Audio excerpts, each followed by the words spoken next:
కొండవీడి దొంగ కాపీ చూసినప్పుడు గుండె జల్లుమంది.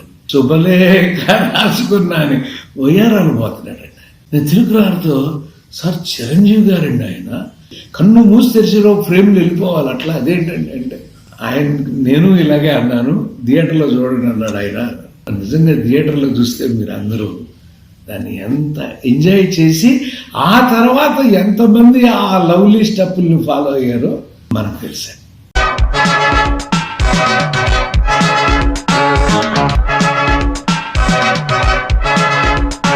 మరీ పిచ్చెక్కిపోయినట్టుగా మనం ఇక ఈ సినిమాలో ఎంత మంచి డైలాగ్ ఉంది అని ఆలోచించడం మానేసి ఎంత మంచి స్టెప్ ఉందనే ఆలోచనలకి కారకుడయింది చిరంజీవి గారు.